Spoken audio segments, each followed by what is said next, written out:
야, 국정원장 우리가 하는 거거든? 왜 자꾸 감나라 배나라 해? 내가 알아서 해. 그 쥐뿔도 모르면서 말이야. 야, 검찰도 이제 검찰당 만들려고 그러고 기재부도 이제 기재당 만들려고 그러나 다당제로 간다. 그러니까 무슨 얘기냐면 권력의 분정. 국민의힘은 원전이나 해저 터널 가지고 헛발질을 세게 하고 있는 거고, 근데 이쪽은 기재부를 잡지 못하면 이쪽도 내가 볼 때 난조에 빠질 수가 있어요. 교섭단체 대표연수로 대선 주자인 당대표가 딱 질렀는데 4시간 만에 그것도 자기가 추천해서 장관이 부총리가 된 사람이 거기다 대놓고 초를 친 거 아니에요? 그거 좀 심했더라고요. 그러니까 이게 좀 무서워져 버렸잖아. 네.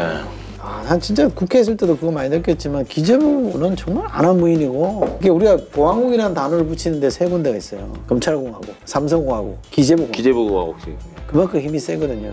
근데 피하라고요? 검찰 중심으로 세상을 보는 게 검찰주의자인데, 기재부는 뭐 전형적인 관료주의예요. 대한민국이 사실은 관료국가였잖아요. 개발 독재 시대 때는 경제 기업은 어쩌고저쩌고 하면서 막 이렇게 다 관료들 신화를 만들어 왔잖아요. 그 신화가 IMF 때 완전히 박살났잖아요. 한계 온 거 아니에요, 그죠? 그러면 이제 관료가 세상을 주도하는 시대는 갔어요. 이미 상당 부분 민간으로 넘어갔고 또는 정치 영역으로 왔단 말이에요. 그러면 국민을 대표하는 정당이나 의회나 대통령이 뭔가를 아젠다를 던지고 끌고 가면 그걸 잘 실행하는 게 사실은 관료들의 기본적인 역할인데, 지금 마치 관료들이 정책 결정을 좌지우지하는 사람인 것처럼 행세하잖아요. 표현도 보면 수용할 수 없다? 수용할 수 없다.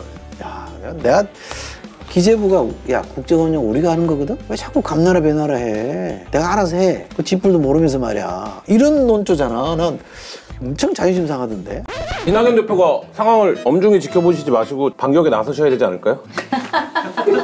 여기가 기재부의 나라입니까? 하셔야 되는 거 아닐까요?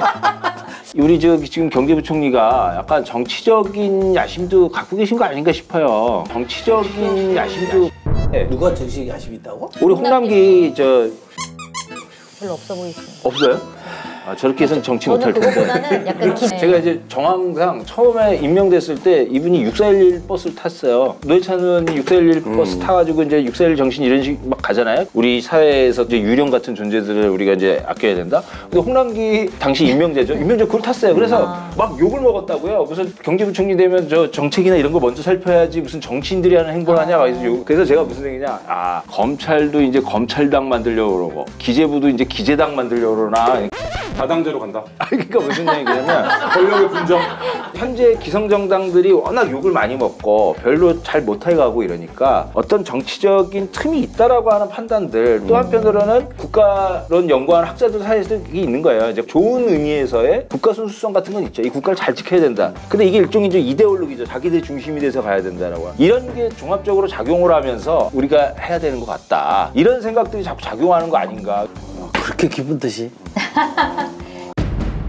근데 한국 사회는 정치에 대한 폄훼, 무시 이런 게 강하잖아요. 정치라 그러면 뭔가 약간 지저분하고 뒷거래가 있고 이런 정서가 있잖아요. 그리고 공무원들은 진짜 나라를 위해서 열심히 한 사람인 것처럼 고시도 패스하고 말이야. 일종의 선악의 이분법이 있어요. 근데 이게 민주주의의 방식하고는 안 맞아요. 이게 우리 헌법에 정해져 있는 민주주의는 의회나 이런 데 대통령이나 이렇게 국민이 직접 선출한 사람들이 주도하는 거를 용인해주는 제도거든. 근데 이 사람들은 지금 그건 아니잖아요. 옛날에 군부 독재 시절은 대통령이 정통성이 없다 보니까 의회 권한을 안 넘겨줬거든. 옛날에 어떻게 했냐면요, 날치기 안 해도 될 것도 날치기 하라고 그랬어. 왜? 날치기 한다고 막 머리채 잡고 싸우고 이러면 국민들이 아유, 저 새끼들 좀 맨날 일부러. 그러니까 의회를 불신하게 만드는 거예요. 야, 그러면 내가 좀 어색해지는 거니까 일부러 그렇게 했거든. 그 문화가 이 사람들이 남아있어요. 그래서 우리는 국익을 대변하는 사람, 저 사람들은 그냥 지 지역구 예산 많이 따가려고 애쓰고 뭐 이렇게 하는 사람을 하고 딱 등식화 시켜놓고 바라보는 시각이 딱 있죠. 이 사람이 얼마나 나는 정말 숙고하고 절제하게 정조하게 표현하고 했다라고 해서 읽어봤는데, 저는 우리 기재부 직원들의 뛰어난 역량과 고귀한 열정,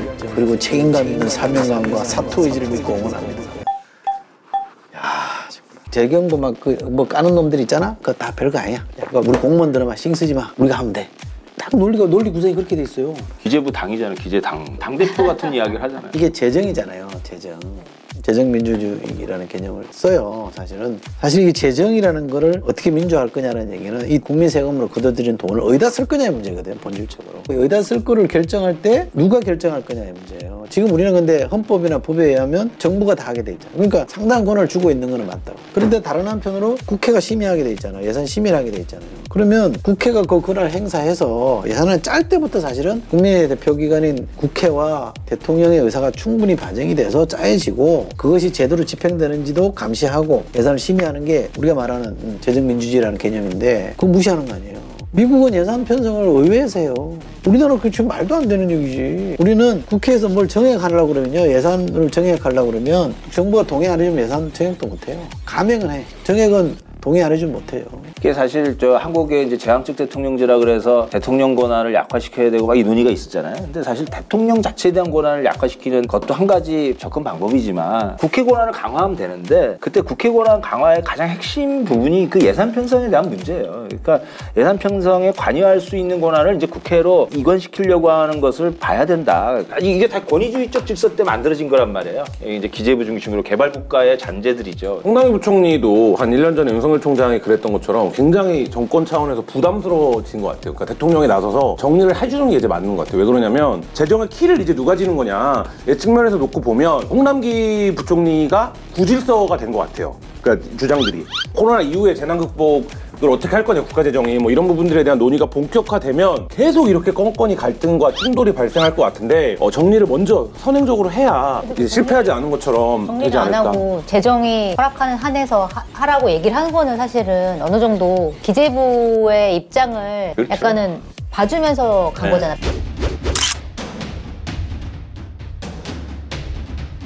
물론 이제 저도 그런 해석에 동의하는데 대통령이 재정이 허락하는 선을 내가 정할게 이러면 되거든요. 아, 그건 네가 정하지 마, 내가 정할게. 내가 재정 허락하는 게 여기까지로 봐.